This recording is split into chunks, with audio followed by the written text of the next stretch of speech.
Hey everyone, my name is Mohammed Asadullah, and you're listening to the Freelance Canada podcast. Today, more Canadians than ever are starting a freelance business and earning their financial freedom in the process.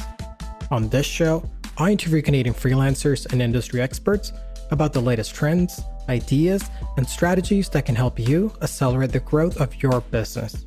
If you've been enjoying the show, please do me a favor and leave a 5-star review on Apple Podcasts. On the show today, I'm going to talk to Ameet Khabra. Ameet has spent the last decade figuring out why people do what they do online, what prompts them to take action, and how to use these insights to make marketing work better. Today, Ameet uses that experience to design dazzling pay-per-click campaign strategies for her clients and teach future generations of PPC pros at the university level. In this episode, Ameet and I talk about how Canadian freelancers can sue their clients for unpaid fees. So let's get to it. I am okay. Tired, like usual, but nothing new there. Well, let's understand that. What is it that you do that's keeping you tired? So I run an online marketing agency that specializes in pay-per-click advertising. Okay. And it's been, admittedly, when COVID first hit, it was a little terrifying. And I was that person who went, I'm not paying myself anymore. We're keeping all staff here. This is how we're going to do it. And quickly I realized that I didn't need to do that, which was a very fortunate thing for us. Because I think we've doubled our business over COVID just because everyone's starting to realize that they need to be online. Everyone's online. That's basically the only place that won't get disrupted by a pandemic in that sense. So it's been incredibly busy, especially August, July, August. I don't know how or why everyone woke up around that time, but it's been so crazy ever since. So yeah, it keeps me up at night because I'm that type of person because now I don't manage accounts. I actually just do the strategy side of things and then watch the rest of the team as they manage accounts and keep that conversation open and give them ideas of what they should be doing and stuff like that. Mm-hmm. And now it's so bad because I'm not used to not managing accounts. So I wake up halfway through the night a lot going, oh my God, I haven't checked the metrics. I haven't done this. I haven't done that. And it's literally the worst. It's so exhausting. And so a few things there. First one, what type of businesses are you doing PPC for? Oh gosh, it's a wide range actually. So originally my career started off in basically lead generation. And that's where my core competency kind of comes in. Mm-hmm. But this year we've picked out quite a few e-com brands. So that's something that we're kind of starting to do a lot of as well. So there's a craft brewery subscription out of Ontario that we work with now. Ooh. There's a belts company that does really, really well. A child psychologist, real estate has been basically the biggest side for us. We just got back into auto. So a bulk of my experience is actually in the auto industry. And when I left auto, I was I'm never going back. That was a lie. A friend of mine decided to start his own agency and it's very auto focused. And he was like, you want to come and help? And I was like, yeah, let's do it. And I'm like, oh, wait. And in terms of lead gen, what were you doing in lead gen? Lead gen was more on the real estate side of things. So selling houses, but obviously no one's buying a house online. So it was more or less of filling up their funnels so they could sell their home. So there was a community in St. Albert. And I think they were trying to sell it was a couple of years ago, actually, at this point. I think they were trying to just sell about 15 homes, which would have equated to about 3.6 million or something along those lines. And we sold that out in 21 days. Whoa. It was something really freaking insane. The client sat there and was like, what the heck? How did this happen? And there was a mix because really at this point, all they did was pay-per-click. Yeah. But even there, because attribution is so weird sometimes that you couldn't fully attribute PPC to it because there's that organic factor and direct traffic and referrals and blah, blah, blah. But I remember the client coming back to me and he's like, I know that the reports say something else, but he's like, I guarantee all of it was PPC. And I'm like, I'm willing to take that credit. I'm fine with that. Yeah, thank you. Yeah. Please, can I get that on a testimonial so I can put it on my LinkedIn? Exactly. And so when did the transition from lead gen to starting your agency doing PPC happen? How did you get from that to where you are today? Oh gosh. It's kind of a convoluted question, I guess, or an answer on my end. Because I've been doing this for about 11 years now. Hmm. 11, yeah, around 11 years now. And I honestly just like couldn't find other people who did PPC in Hmm. Edmonton at that time. Like it was very Mm. hard to find people who did exactly what I did. So I would just show up to all of these marketing meetups, like the ones that make no sense for me to show up to, like web dev, UX, UI, content, like SEO was kind of relevant, but also not really. Like I would just show up. And even there, I would do like talks about SEO as if I knew what I was doing. And it was just so fascinating to me because I didn't realize what I was doing at that time. And now I've kind of gone, oh, that was just like a happy accident, which essentially, because I kept on showing up to all of these events, they all expected me to come every single month after that point, which then made me the PPC person. So now Mm. it's starting to pay off in the sense of like everyone just goes, oh, yeah, we know a girl, Ameet, or yeah, our friend Ameet runs this agency. So I made all my friends from all of these marketing meetups and they went off to start their own agencies or work for other companies. Right. And that's it, literally just keeps on paying off. So then they just keep on referring clients over. And that's essentially how we've been able to grow. That's awesome. And Yeah. so now you've been running your company for how long? Oh, geez. Uh, like 5, 6 years, some 5 or 6 years. Five, I six. started free. I think I mean, I'm counting freelancing time as that start of the business as well, because I was a sole prop. So I think that was June of 2014. So 6 years. And then we incorporated in September of 2017. Right. Right. So about like 3 years now. Yeah. Yeah, 3 years. And so what drove that decision to go from sole prop to incorporating? Honestly, I was making too much money. So you were making good money running your organization as a sole prop, decided to incorporate it. And at what point did you run into an issue with your client that you had to sue them? That was while I was a sole prop, actually. Mm. So I started freelancing in June of 2014, but I was still actually full time employed at that time as well.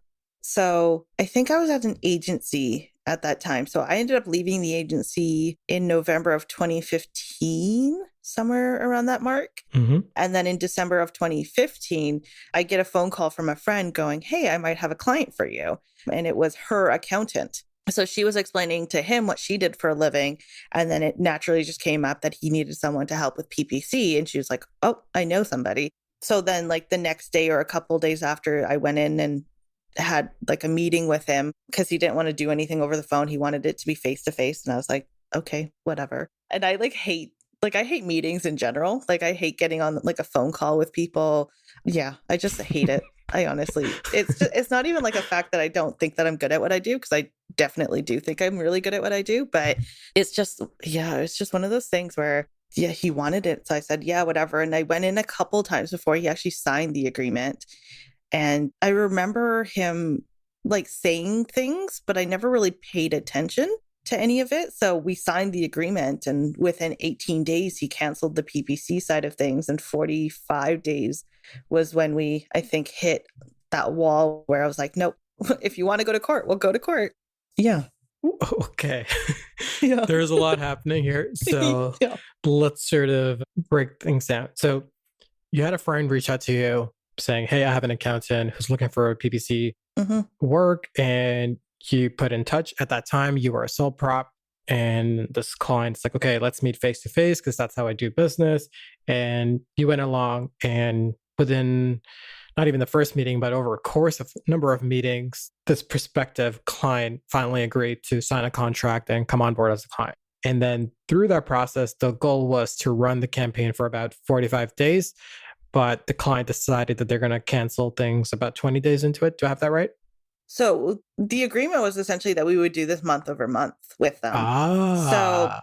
the agreement was for month over month. And I don't know if I had like, because now in our agreements, we have a 3 month guarantee where you stick with us for 3 months. That way we can at least figure out what's going on in the account. Hmm. Hmm. I don't remember if I had that in place at that time. So I'm going to say that I didn't, just because like I was new and I probably had no idea, or not probably, I definitely did not know what I was doing.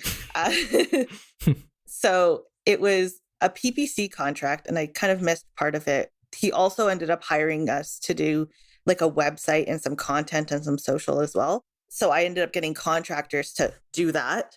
And that was kind of where the problem started lying, where he apparently at the end of the website development, there was too many issues within the account or within the website or something along those lines. The copy apparently wasn't very good, but he wouldn't give us suggestions on anything.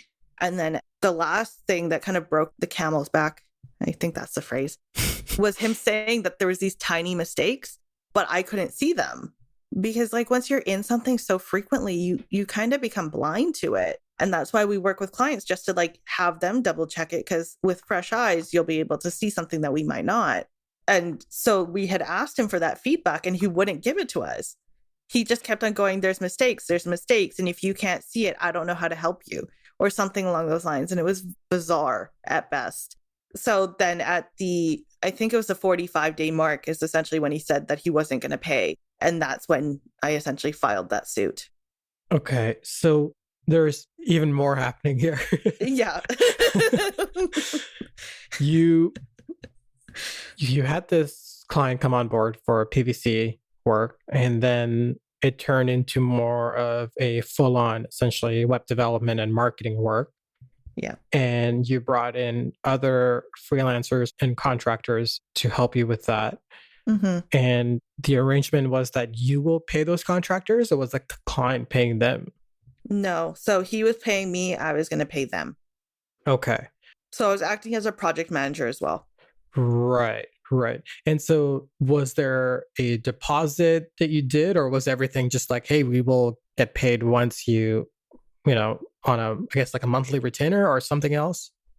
So we did a deposit for the website, and then I think he paid for the month of PPC up front.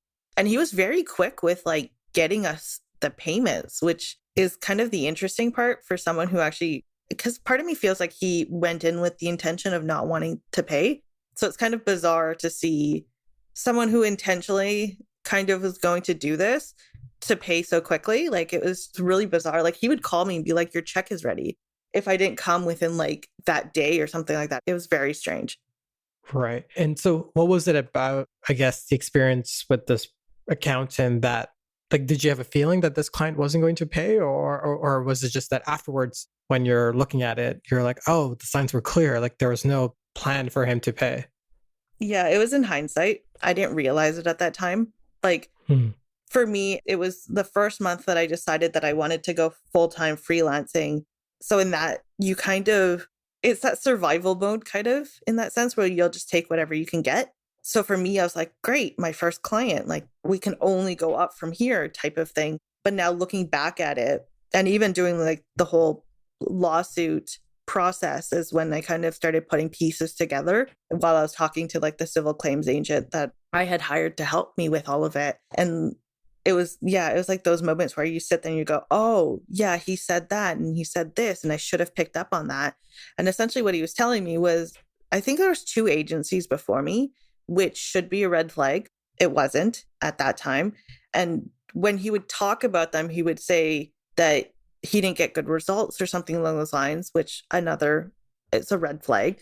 But then would further it and go, I complained so much that they either gave me a refund or did free work or something along those lines. And I never put that together in my head. It was just because he would just say it so casually that like you don't notice, right? And I know a lot of people would sit there and be like, well, that's something that like he blatantly just basically told you what he was going to do to you. Yes, I understand that. But when you're in that situation where you literally just started a business, you don't know what you're doing, and then somebody says it casually instead of something like very directly to you, you don't pick up on it more often than not. Unless you're actually seasoned in doing this, I don't think anybody would actually pick up on that. Right. So that was essentially what ended up happening. I just never picked up on it. And then, 45 days later, I figured it out. And so you had these independent contractors that were helping you with marketing and website. What happened to them? Did you pay them? What was the cost that you had to put in? I ended up paying them. So my thing is, I would much rather take the financial hit myself than to make someone else take it. Like that's always just been my thing. And even with staff and stuff like COVID started, like we were talking about, and I literally took a pay cut of 100% down just to make sure that staff had what they needed. Because I'm very fortunate. Like if I need the money, I know like I don't know how to explain it. I just find it somehow. Like it's just how I've always operated. I don't know how to explain it in any other way. Like when my back is up against the wall, I somehow figure it out. In this case, in the lawsuit case, not so much. But I ended up having some savings, and I essentially just paid everybody out of that. And it was about, I want to say about $4,500 or something. So it was pretty significant, especially for a freelancer. Mm-hmm. So at that point, it essentially drained out. I think I only had maybe about $7,500 that savings account. So it drained out about half of it, or more than half of it, actually. So that was kind of really terrifying for me for a really long time.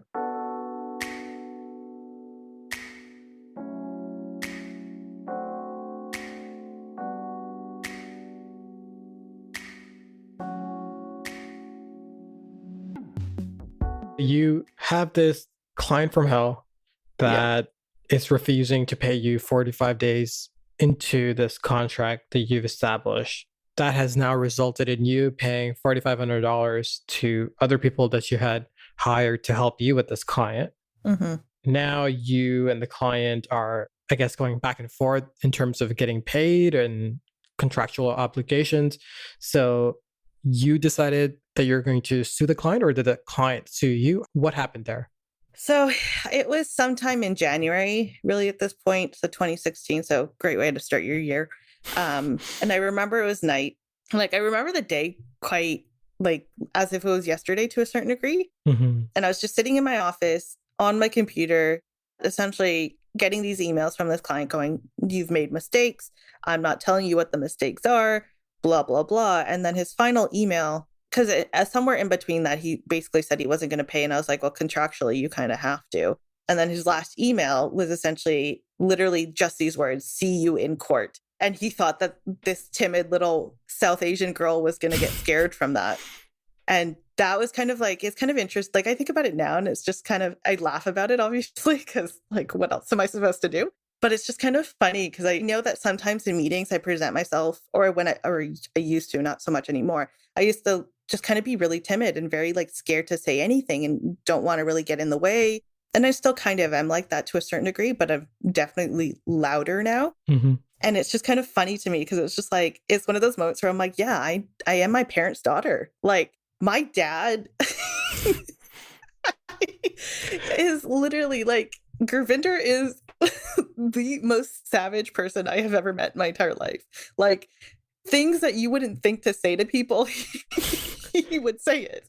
So like there's like this hierarchy in my family that my aunt and I kind of put together where we're like, okay, my mom's most diplomatic, then it's my brother, then it's me, and then it's dad. And she was like, "Dad's not very diplomatic in any way." And she's like, "You're kind of in the middle somewhere in there." And it makes me laugh because I'm like, yeah, kind of am. And my mom, oh God, she's literally, I don't know if I'm allowed to curse, but I'm going to anyway. Yeah, please. She's literally like she's the baddest bitch I've ever met. Like this chick does not stay down. Like my mom literally just had hand surgery and she's sweeping the floors. Oh my like, God. She's insane. She's certifiably insane. But like, those are the genetics that I have. So like for me, when people are like, "I can't believe you sued him," in my mind, I'm like, there was no other route. Like my DNA tells me that I have no other choice really at this point. Right. And like over top of it, like to tie in a little bit of politics, I guess, there's like a massive farmers protest going on right now. And there was this open letter written by Rupi Kaur. And she was talking to her aunt about what was going on in India in terms of these protests and how the government's trying to essentially assign their death warrant in a sense. And so her aunt goes to her and says, "We don't remain silent in the face of injustice.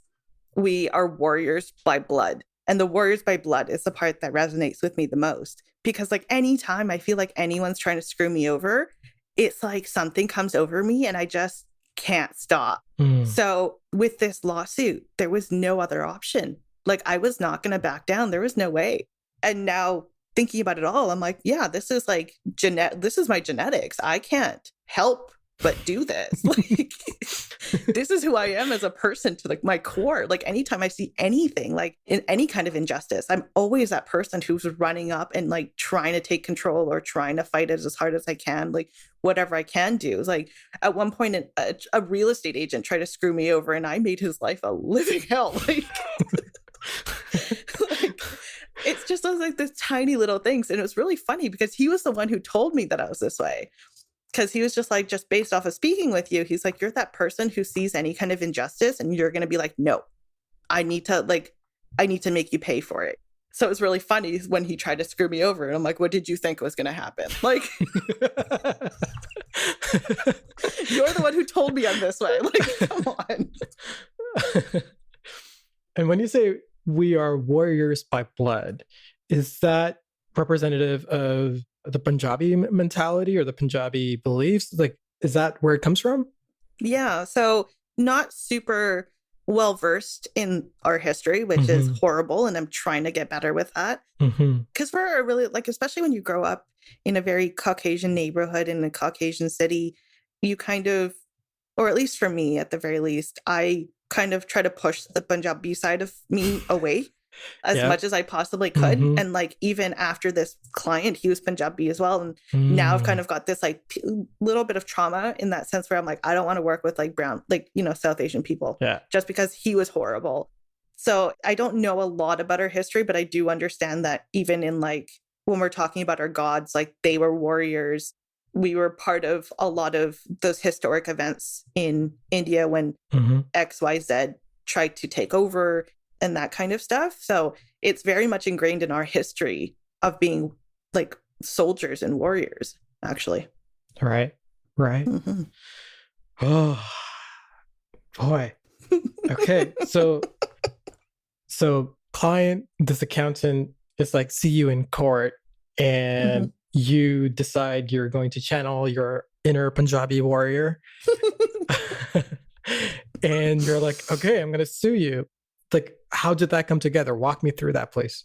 I got very lucky in this sense because had I not been part of this BNI chapter, I don't think I would have known what to do. I think I probably would have ended up spending more money on a lawyer than I actually ended up spending. So within my BNI chapter, there was somebody who was a civil claims agent. So essentially he would do small claims. So that was up to $50,000 or less, essentially. So the night that I got that email from that client, I literally just called Wayne and just went, I know it's a Sunday night. Very sorry, but this is what's happening. This sweet man. I love this man so much, even though I haven't heard from him in a while, but he's with his family having dinner, gets up and goes, this is what you're going to go do. And then he gave me all this information. Essentially, it was like, tell me who the client is, send me all the emails that you guys have had, even like the work related ones, send me the agreements. And that was kind of, I think that was essentially it. And so right after I got off the call with him, I sent him all the information. I believe it was 11:30 the next day, Wayne had dropped off the suit. Wow. So yeah, I think it was less than 12 hours, Jeez. Essentially. Like 12, 13 hours, somewhere around that, because it was pretty late at night when I had called him. But yeah, it was about 12, 13 hours after that client had sent me that note that he received his suit. So he moved really quickly, which I appreciated because that's how I tend to try to do everything anyway. And especially with a lawsuit, I wanted him to understand that I was dead serious. And I didn't want it to take a couple days. I didn't want it to take extra hours. I wanted it done super, super fast. And I got very lucky with Wayne, who was all for it. Right. And so what was in the suit and then what happened after? I believe it was just the payment part. I don't quite remember all of that part, like that whole, like what was actually in it. But here in Canada, if you file a suit, the other party has 21 days to file a counter. So that client naturally did that because, I mean, why not? So he took the full 21 days to get it done because he's annoying. And it was actually for the full $50,000 max amount. Whoa. So he had claimed that because of my negligence, or apparent negligence, I should say, he had lost $50,000 in revenue. Now, I mean, I'm not an accountant, so I can't really speak to this. But my notion is that December is a relatively slow month because everyone, even if you're an incorporation, you aren't filing taxes in December. That's your year end. You should have started that in October.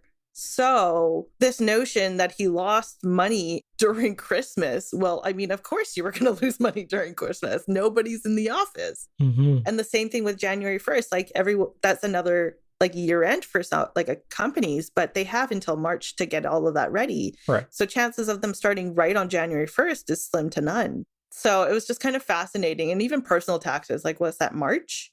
Mm-hmm. So really at this point, I was just like, I don't understand how like you made up $50,000, like where $50,000 came from. And then it came to the realization that that was the max amount that people could counter-sue for. So he essentially just went, let's do the max amount. And I think the attempt was to scare me. Right. And so what happened?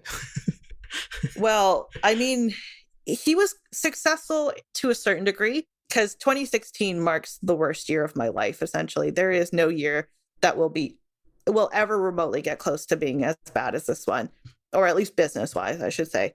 Because like when I had started the year, I was pretty confident. Like I was like, yeah, I've been named one of the best in Canada.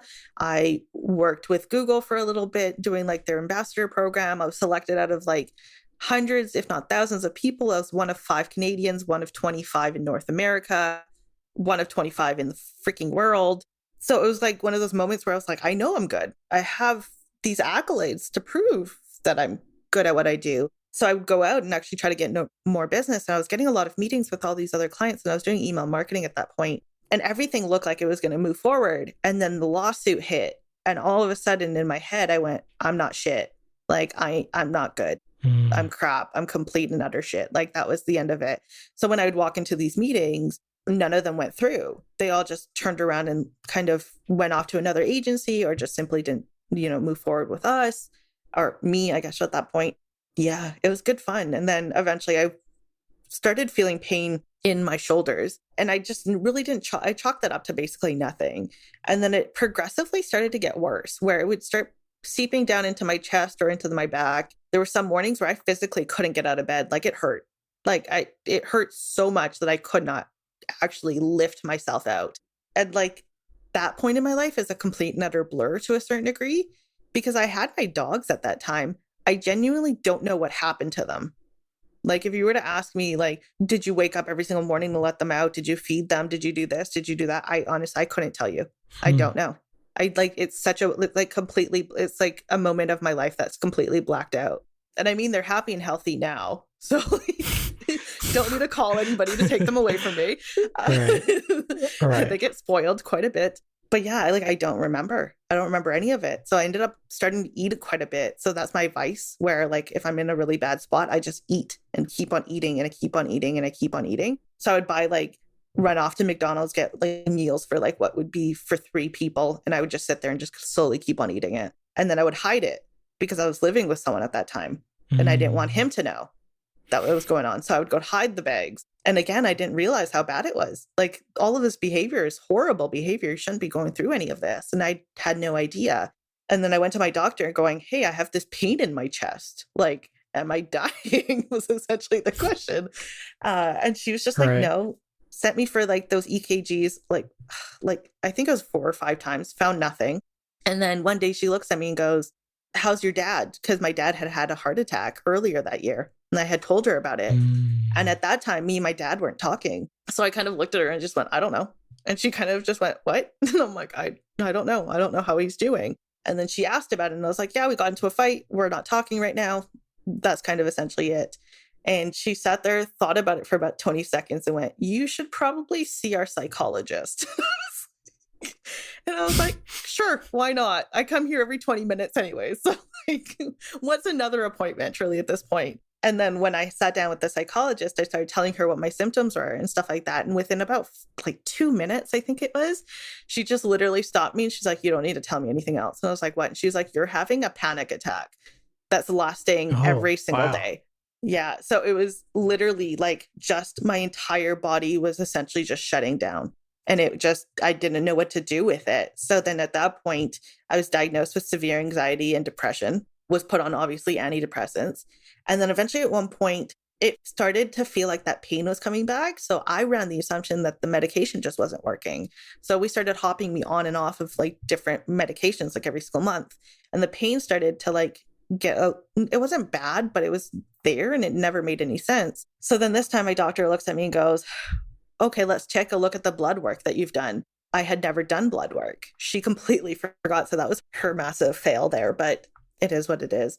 So I went in for blood work. And then one morning at like 7 o'clock in the morning, I have like 6 missed calls from her. And it's just her going, call me right now. I need to talk to you. Call me right now. I need to talk to you. And I'm like, oh my God, like I'm totally dying. Like this is it. Turns out I'm type 2 diabetic. And it was really, really bad, like bad in the sense that it could kill me. So she called me and she's like, I'm pushing meetings. You need to come in right now. We need to get this handled. And it was, one of those moments where I was just like, fuck, like another thing. And I kind of was indifferent to it at that time because I was just like, another bad thing to happen. Like, what else is there really? And so that was another thing. And then I ended up moving back home to my parents' house for about 5 months and then left that relationship, even though we were still technically together. But like, I mean, it's kind of over at that point.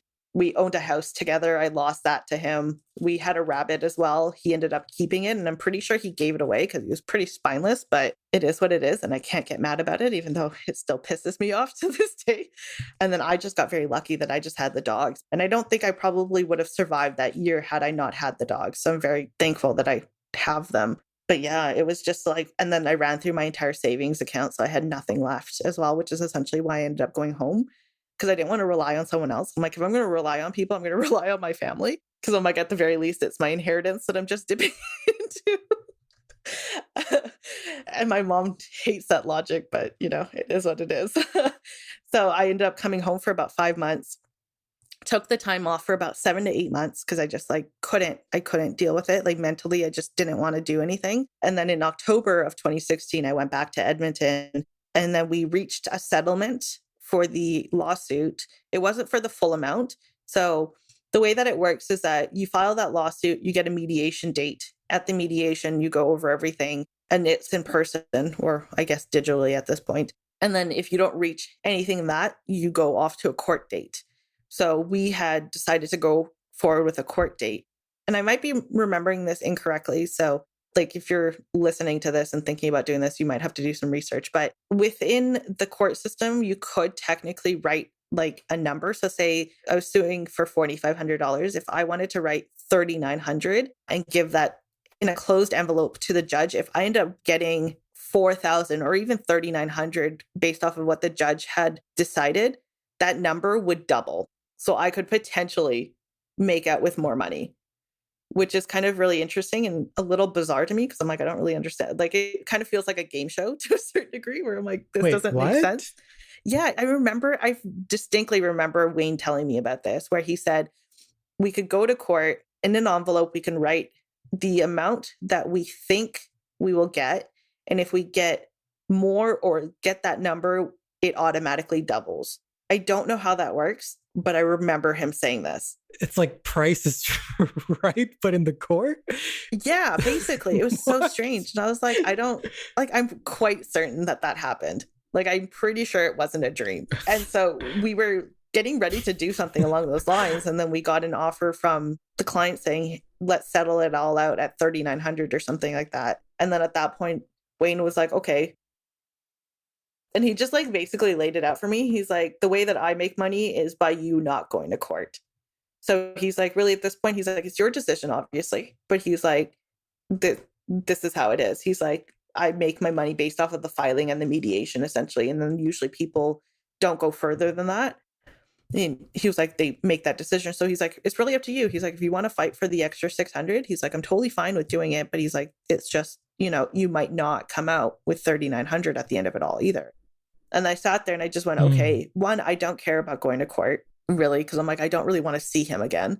I'm like, two, I want my friend to make money as well, because I don't want to sit there and be a drain on his resources. Hmm. So I made that decision just to take the 39 and take that loss of the 600 because I was like, it's better than $4,500. And that was kind of the end of it. So he remitted the payment, I think through check or something like that, relatively quickly again. And that was kind of the end of it.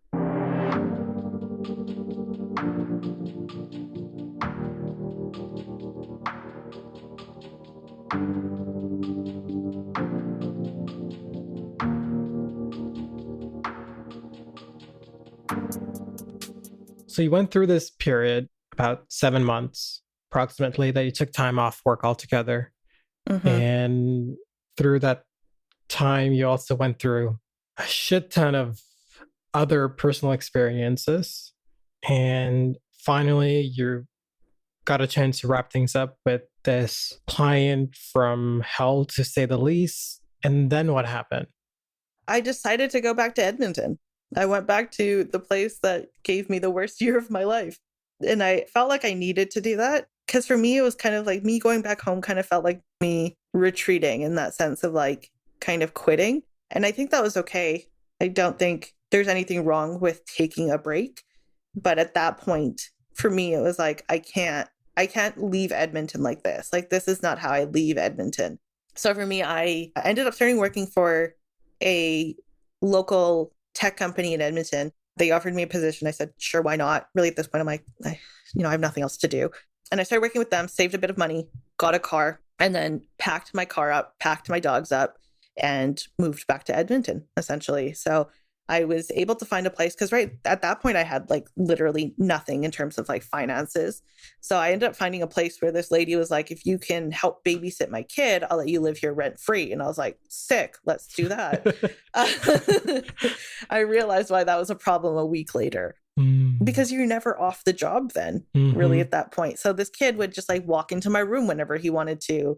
He would come over to my desk while I was trying to work, and I just like couldn't get anything done. So a week later, I just went, I can't live here anymore, essentially. And luckily, a friend of mine was living in a house in the north side. She was like, we can make rent relatively cheap. She's like, let me talk to the landlord. Like, she's really nice or whatever. And there was a lot of people living there. So it was like, she was like, it's not going to be too bad for you. So I lived there for a couple months, worked my tail off, saved a bit of cash, and then ended up buying my condo in the south side.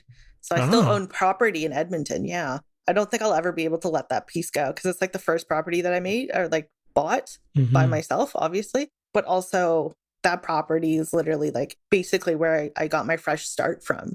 So for me, it holds a lot of sentimental value. So I don't know if I'd ever be able to let go of it. But I mean, who knows really at this point. But yeah, that was kind of what ended up happening afterwards. And then in 2017 was when I bought that condo in February, I believe it was. In March, essentially my entire work life changed completely. So yeah, that condo was a blessing. And so from working at this company to now having your own company, when did that transition take place? That transition took place, I want to say like May of 2017, somewhere around that. It was relatively quick. Wow. I didn't stay with that company for very long because they were looking for like a marketing director. And although I'm pretty well rounded because of like my agency experience and everything else, and especially running your own company, you have to know everything. But I wasn't very good at like figuring out a strategy for a tech company at that point. Like it just didn't work. Like aside from recognizing that their website needed a change, blogging wasn't a thing that I really enjoyed. And that was a bulk of my position. So it was really quick to realize that it just wasn't a good fit. So I ended up leaving that. And that's in between that job. I was still freelancing as well because I was like, well, let's try to make ends meet here. And that's when Daytona Homes ended up showing up. It was in that March of 2017. So a friend of mine from the agency actually got the marketing director position or marketing manager position or whatever it was. So he was leading the digital side of it. And he came over and he was like, you're literally the best that I know out of the city. You want to try these 2 accounts. They're really tiny, but like it still work. And then I just sat there and went, okay, that's fine. He essentially named his price. I didn't even bother. Like I was just like literally at this point where like Daytona is such a massive company. They're nationwide or in 7 cities that for me, I was like, I don't care. I'm like, I just want the experience. I just want to have that name on my roster so that way people would trust me more. Thankfully, he still paid me well, but he definitely named that price. And then so I took over in March of the 2 accounts. By June, I had all of their land divisions. I can't remember how many those were. And then by August, I had their corporate account as well. Damn. Yeah. So within 1, 2, 3, like 4 or 5 months, I had completely kicked the ass of 4 other agencies. Yeah. And I was a 1-person team. And these agencies are some of the biggest agencies in Edmonton. Wow. And it just like, it was like one of the proudest moments of my life, because I just sat there and I was like, some of these people, especially as agency owners, they're people that I look up to. Not necessarily on the PPC side of things, because like, frankly, I really do think I'm the best. But so for me, it was just like one of those moments where I was like, oh, I took this account from XYZ agency and I flipped it, or like I did a better job than them. So even like their corporate account was spending maybe about $12,000 a month, getting about 40 leads or something along those lines, which wasn't bad. Like it wasn't horrible, but in comparison to what I ended up doing, which was not increasing ad spend and tripling their leads, you could see the difference really off the bat. So for them, they were like, we're never looking back. This is it.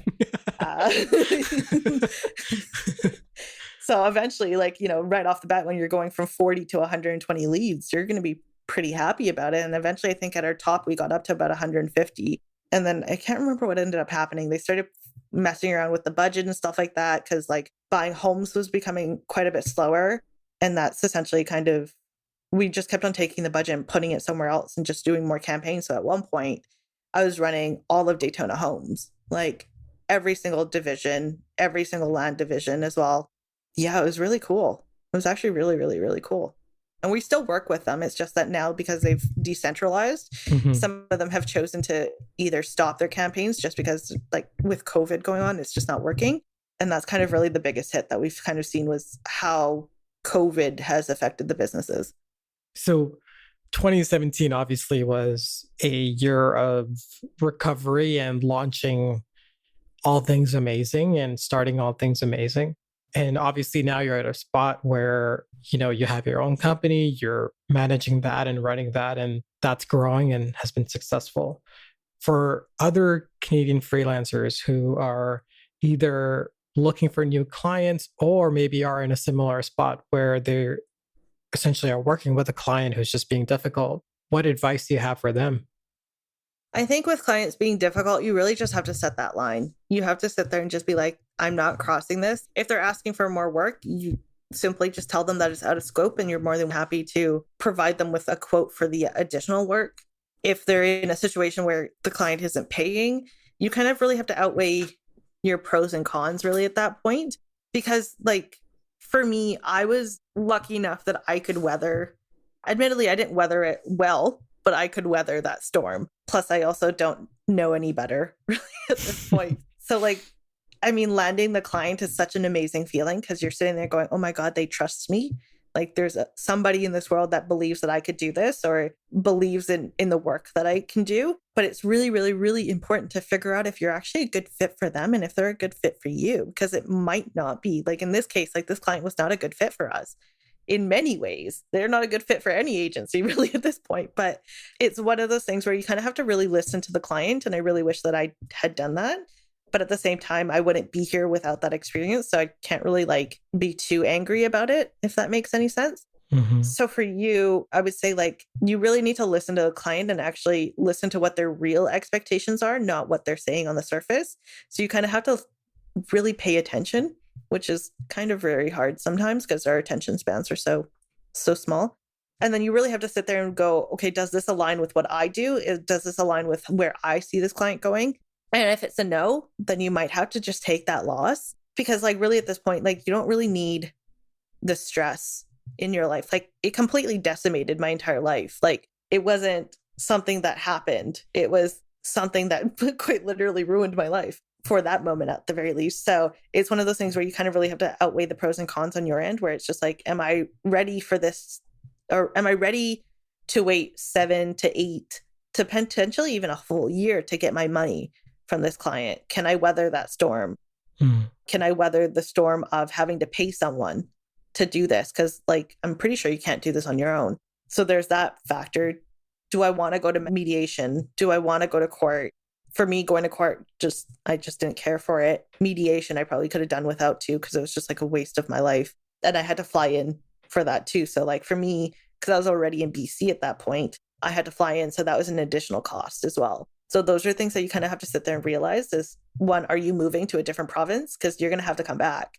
There isn't really a straight answer really at this point. And if you can find a civil claims agent wherever you are, because I don't think there's a lot of them.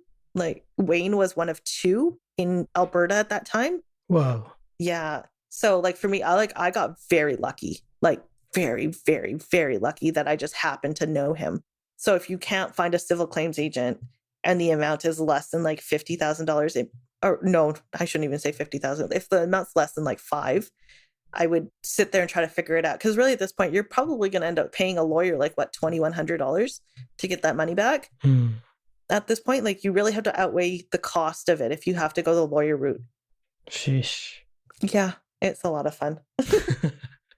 Well, Ameet, I really appreciate all of this. I'm grateful for you sharing this. I really appreciate it. Thank you so much. Of course. Thank you so much. I'd love to know where other Canadian freelancers and those who are interested in getting in touch with you can find you and your work online. There's a couple places, I guess. So on all of the social medias, I'm at AdWords Girl. So AdWordsGirl. I always have to remember how to spell that. And then my agency website, or my agency, is called Hopskip Media. So that's what we are on Instagram. We have our website, hopskipmedia.com. I'm working on a personal site, so I can kind of maybe talk more about the suing and stuff like that. And that'll be ameetkhabra.com. But I doubt it'll be up anytime soon because I'm very slow at getting things done when it has to do with myself. Amazing. Well, Ameet, thank you so much for this opportunity to learn from you. I really appreciate this. Of course. Thank you for the opportunity to speak about it. Well, that's our show for today. If you liked Freelance Canada, then be sure to subscribe to our newsletter by visiting freelancecanada.fm. You'll get access to all of my personal notes, as well as book recommendations about the topics discussed in the episode. Now, you will not find any of this on our website, so be sure to subscribe if you don't want to miss out. As with most podcasts, you can listen to every episode through Apple Podcasts or wherever you get your podcasts. It would mean a lot if you could leave us a 5-star review. It would mean even more if you shared our podcast with another freelancer so it can help them in their journey too. Finally, if you're tired of leaving money on the table because you don't know which of your expenses you can write off, then sign up for Benji. You can start your 90-day free trial by visiting betterwithbenji.com, because freelance life is better with Benji. Thanks for listening.